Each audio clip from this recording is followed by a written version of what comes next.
Hello campers, welcome back to camp music. अनि आज हामी फेरि एउटा नयाँ अकस्टिक सेसन लिएर आइसकेको छौँ, जसमा हामीसँग हुनुहुन्छ मिस्टर एस्टिक अनि डी साहिर। सो एस्टिक, तिम्रो बारेमा थोरै भनिदिनु न त। मेरो नाम चाहिँ एस्टिक हिताङ। मेरो घर चाहिँ बुटोल अनि यतातिर अहिले म लाइभ सोजहरू गरिरहेको छु अनि आफ्नो ओरिजिनल्सहरू पनि अब बिस्तारै अहिले त जस्ट एउटा मात्रै भएको छ। ओके, अब चाहिँ बिस्तारै बिस्तारै अफिसियल सङहरू चाहिँ गर्ने कोसिस गरिरहेको छु। नाइस। सो तिम्रो म्युजिकल जर्नी चाहिँ कसरी स्टार्ट भएको छ त? मेरो म्युजिकल जर्नी कसरी स्टार्ट भयो भन्दाखेरि चाहिँ मेरो चाहिँ अलिकति फनी पनि छ अनि अलिकति फेरि सेन्टी पनि छ क्या। सबको हुन्छ अलिकति। कस्तो भयो भन्दाखेरि अब हामीले अब म्युजिकमा लागेको चाहिँ खासमा चाहिँ सानैदेखि गाउने, तर घर परिवारबाट चाहिँ सपोर्ट थिएन। अनि पछि चाहिँ एक दिन अचानक साथीले गिटार लिन जाऊँ भन्यो अनि त्यसपछि ल जाऊँ न त भन्ने कुरा भयो। त्यसरी चाहिँ मेरो लगभग त्यतिखेर म 8मा 7 यस्तै कतिमा पढ्थेँ। ओके, अनि त्यसपछि गिटार लिएर आयो, त्यसपछि बजाउन आएन, फेरि 3-4 महिना त्यत्तिकै राख्यो। त्यसपछि अनि अलिअलि 1-2जना साथीहरूसँग चाहिँ त्यसरी कन्ट्याक्ट भएर चाहिँ मैले गिटार सिक्न थालेँ। त्यसपछि अनि अलिअलि गाउँदै गाउँदै गाउँदै गर्दै गर्दाखेरि चाहिँ आफ्नो भोकल पनि इम्प्रुभ हुँदै गयो क्या।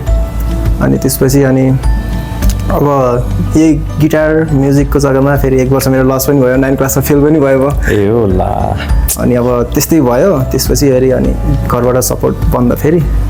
अनि त्यसपछि 1 वर्ष फेल भइसकेपछि फेरि गिटारै सुन्न पाएन, गाउनै पाएन। त्यसपछि ला मेरो त म्युजिक करियर नै भ्याइयो कि जस्तो नि भयो। अनि कति कम्पिटिसनमा जान्छु पनि भने, तर त्यतिखेर घरबाट चाहिँ सपोर्ट आएन।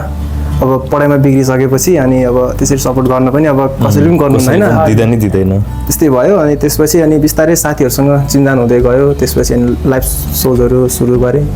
त्यसपछि अनि सिक्दै पनि गरेँ। त्यस्तै गर्दै चाहिँ भयो मेरो चाहिँ। अहिले चाहिँ काठमाडौँ छु। एनिवे, आज हामी कुन गीत गाउनु गइरहेछौँ? आज हामी चाहिँ मेरो अफिसियल सङ, यो गीतको राइटर चाहिँ हाम्रो रबिन दाई हुनुहुन्छ, आदरणीय मेरो गुरु पनि हुनुहुन्छ उहाँ चाहिँ। अहिले हामी सँगै बसिरहेको छौँ। दाइले आफ्नो तरिकाबाट करियर बनाउँदै हुनुहुन्छ अनि अब मैले आफ्नो तरिकाबाट गरिरहेको छु। अनि यो गीत चाहिँ दाइले लेख्नु भएको।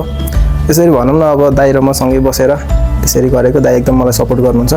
अनि अहिले चाहिँ हामी गाउन गइरहेको गीत चाहिँ तिम्रो आवाज, मेरो भर्खर रिसेन्टली रिलिज भएको गाना हो यो चाहिँ। सो युट्युबमा हेर्नु है त अहिलेलाई चाहिँ क्याम्प म्युजिकमा। So let's start the song.